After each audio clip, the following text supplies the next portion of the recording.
I don't really do fears. I mean, I do fear. Everyone does fear. But I have no phobias.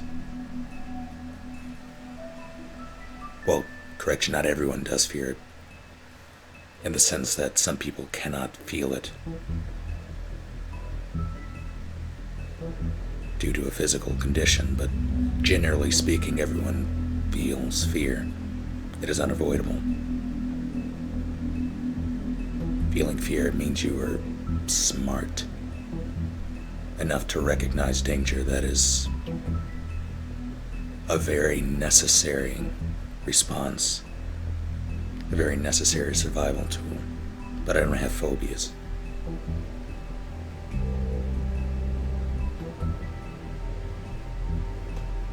I haven't watched anything by Rooster Teeth since, I don't know, season 3 or 4 of Red vs. Blue.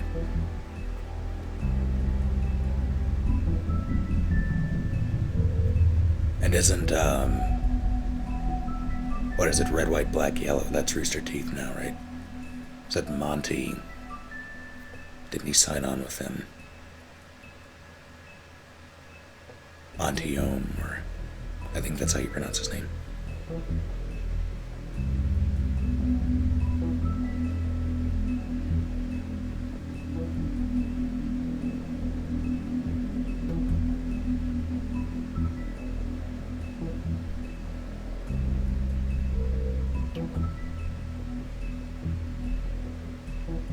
Only speak the one.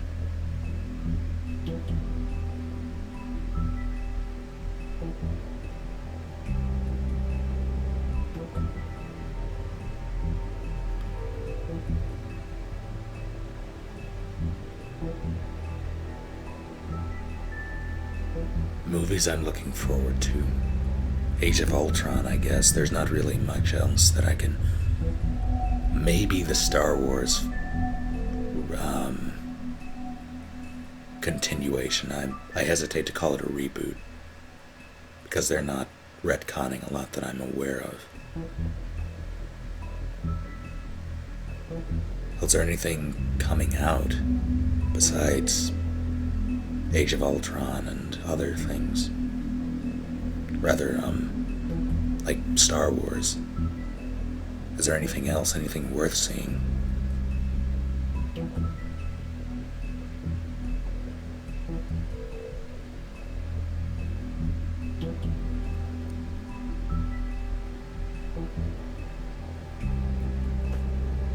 I have watched Sherlock, yes, and I am from the States.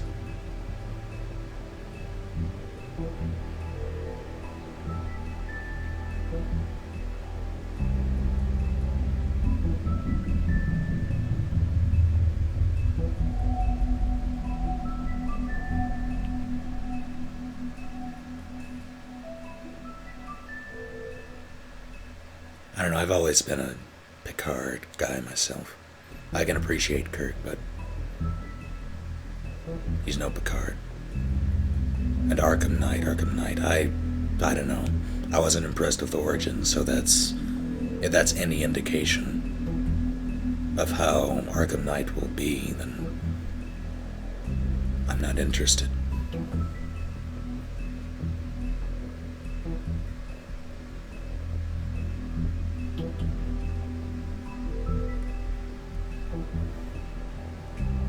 I'll get around to Avatar.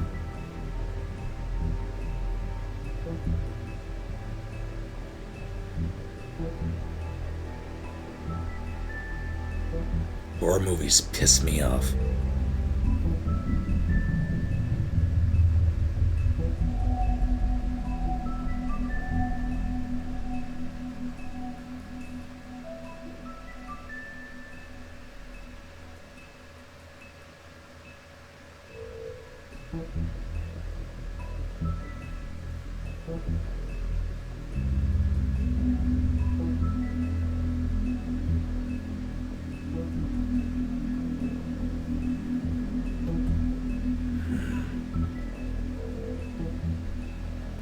I do not have a Wii U, though I would like to get a Wii U for Smash. And that very notion is why I didn't spend $200 on another fight stick the other day. Because that would have been silly.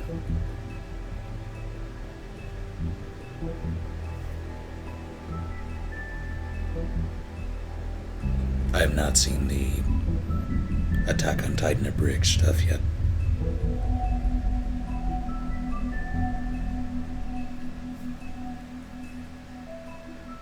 River, I was scowling the entire time. And getting angry at movies is like a national pastime, come on.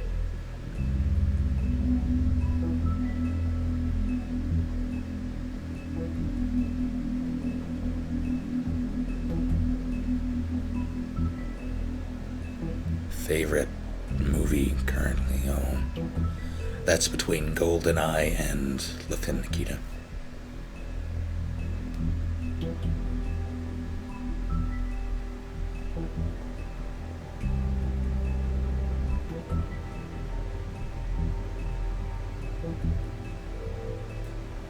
I watched a lot of Evo, though I had to miss the USF4 top 8 to stream, so I need to catch up on that.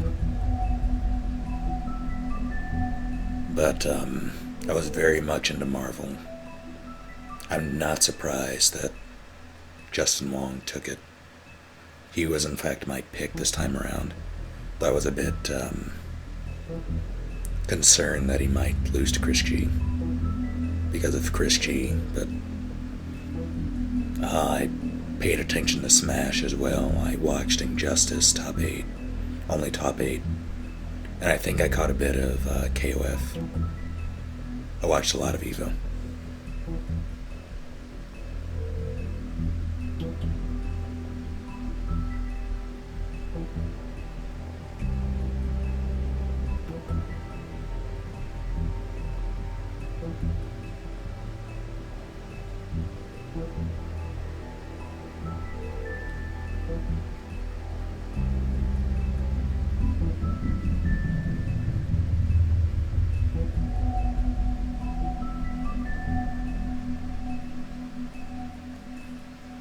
I don't really do salt.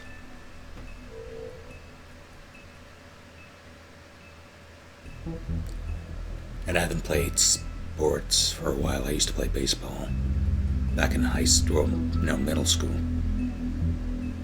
Favorite? I don't have a favorite song. Favorite Bond is Brosnan. Favorite actor? Favorite actor?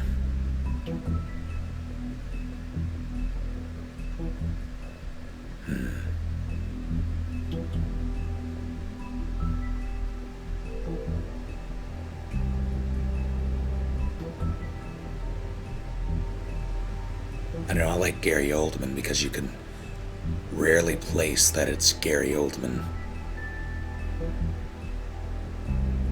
He is amorphous and I love it.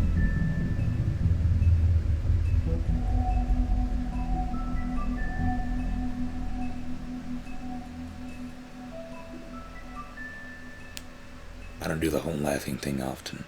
And I don't talk in Twitch chat often during the streams because I'm mostly playing the games.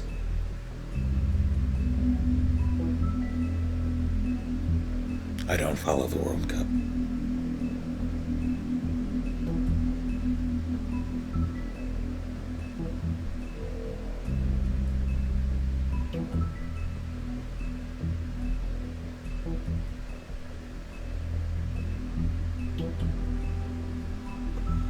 Musical preferences, anything but country. I don't watch Doctor Who.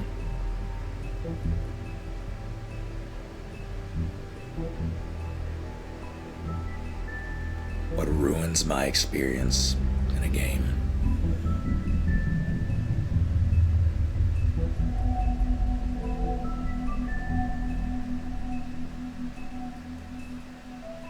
Anything that breaks immersion, really. I'm trying to think of an example.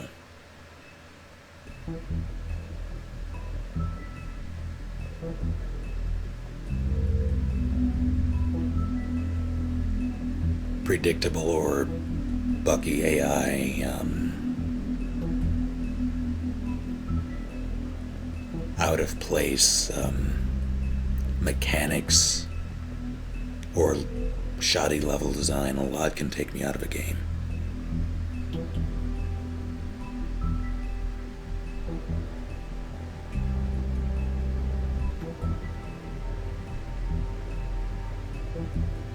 Favorite game moment? Oh dear.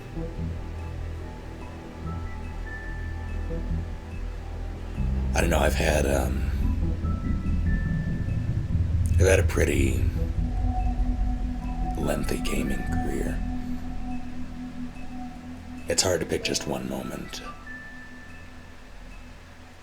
I remember one particularly fun one was back when I played Jedi Academy on the original Xbox and then the 360. The one time I took an apprentice, the one time, and yeah, that was a thing. People would ask other players to train them. New players that came in would do that. And the one time I agreed to it, he turned evil. I shit you not. So this guy, Christ, what was his name? I want to say it was like Phoenix or something. Something very generic. Phoenix with numbers behind it. But I train him, I start to train him. And I tried to train him like I was trained, through experience.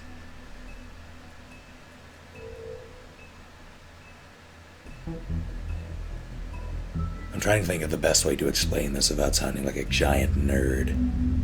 It's impossible because it's Star Wars.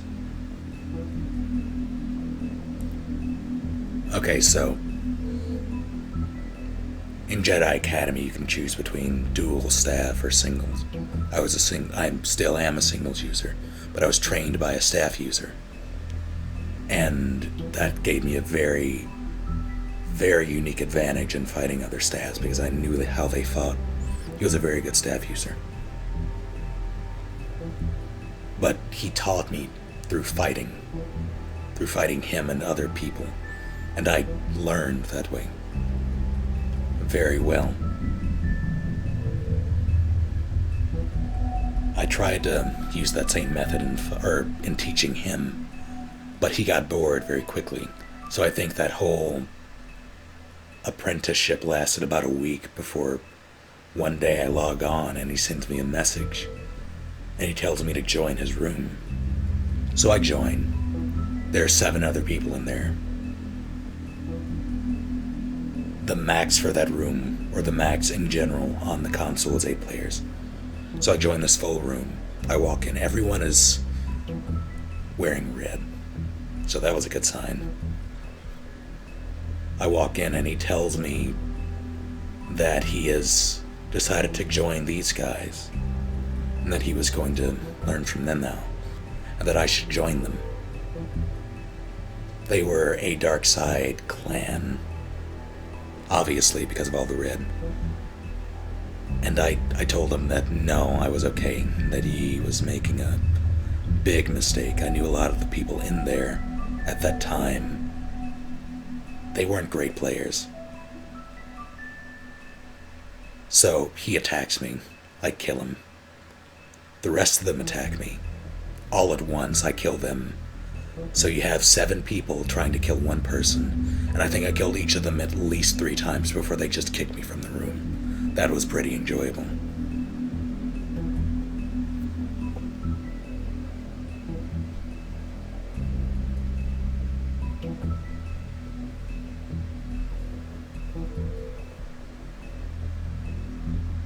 I have war stories in that game. I have war stories in Star Siege Tribes, SOCOM 2, Resident Evil Outbreak. A lot of vastly different games and games you wouldn't expect.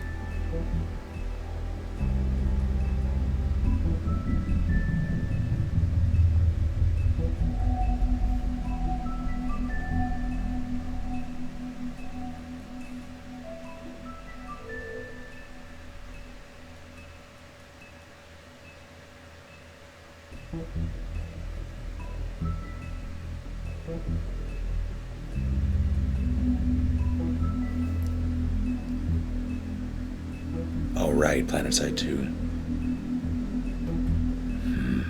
I have a few stories on that, but none of them are.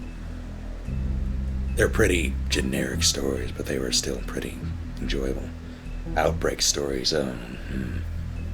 So, my most memorable Outbreak game. I think I'll tell this story before ending the stream. So, at this point in my Outbreak career, I think I had maybe 400 hours clocked in. This is a File 2 story.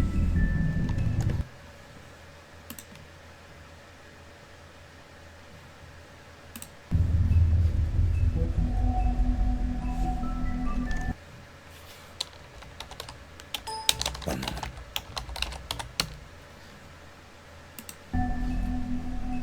So, I have quite a bit of experience in the game so far.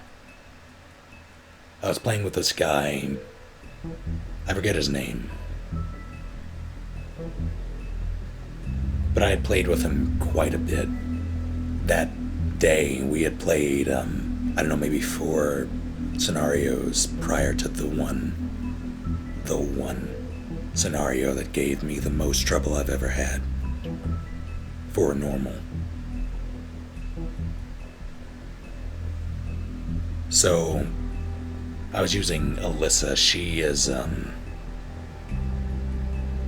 she's a reporter. She's essentially Jill Valentine in a reporter skin with a full red suit. It was horrible, but for some reason she wore it.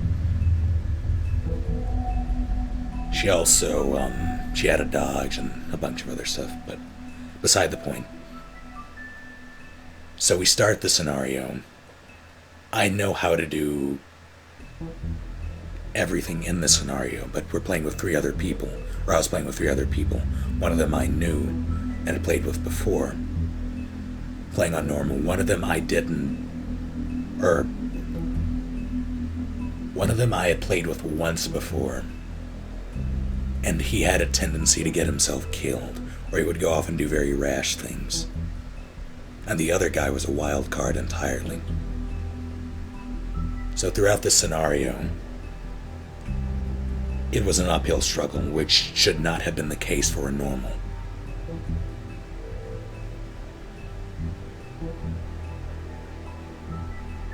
I'm trying to figure out the best way to convey just how difficult this was.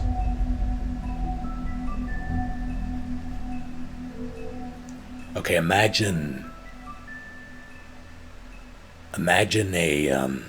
a group of blindfolded 3-year-olds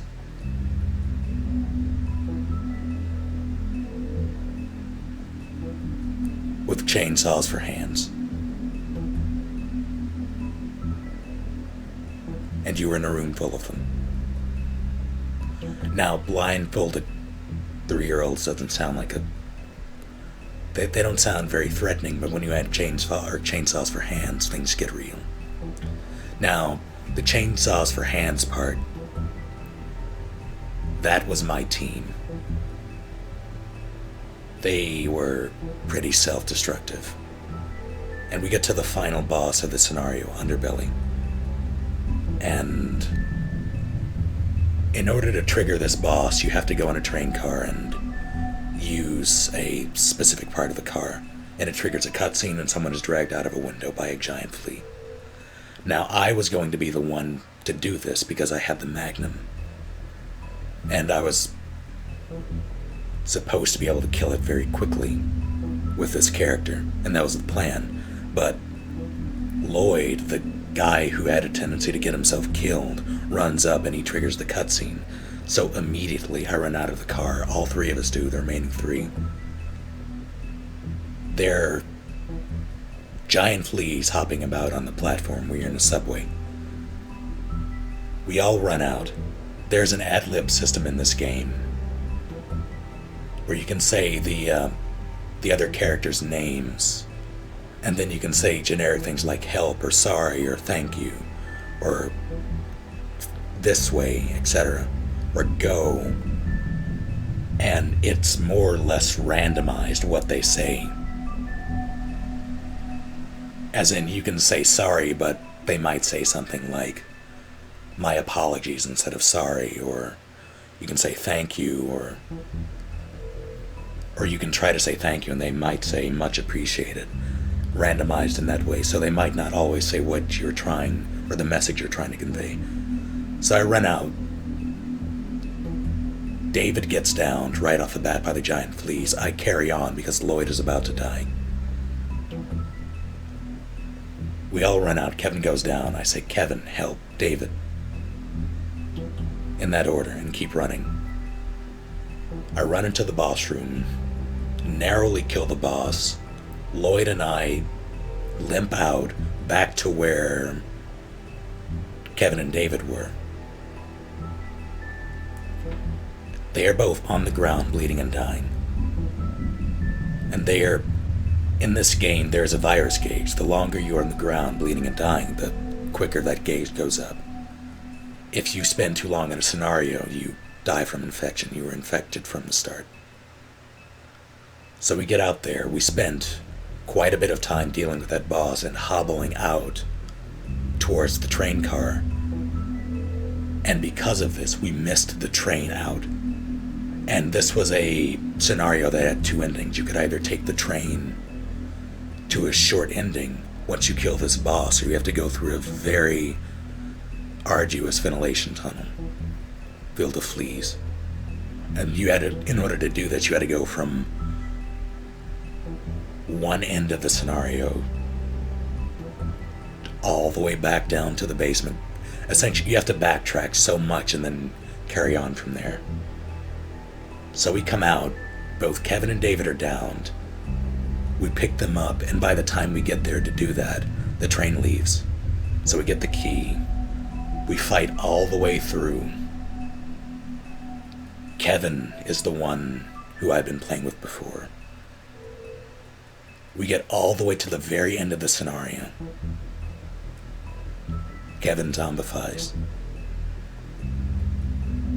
Right there, right at the very end. David zombifies moments before that. So as we're climbing the ladder out, Kevin drops dead, and the last thing he says is thanks. And we're standing at the edge of the top of this ladder, Lloyd and I. And I'm staring down at his body. And I say, Kevin, thanks. Turn and walk out.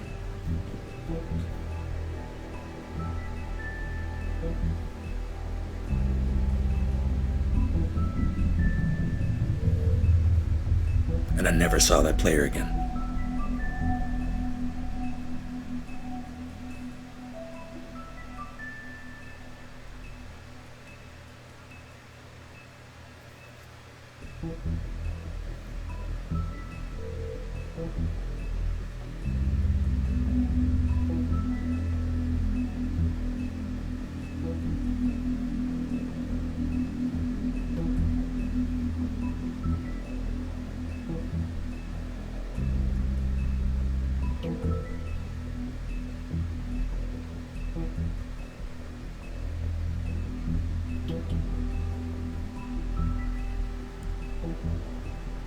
I'll try to stream some Outbreak at some point, if I can actually get, it has to be emulated, because the official servers are down. I tried that before, it didn't work out terribly well, but it might work out. It has the potential of working out, so that's something I'll do. Alright, I'm gonna call it here, though.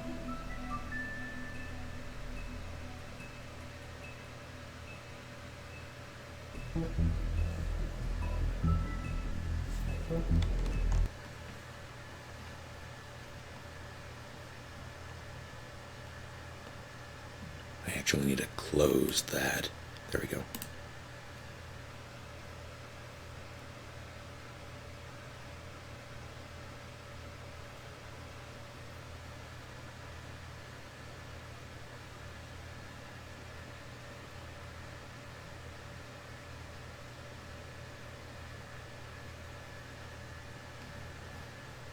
Okay.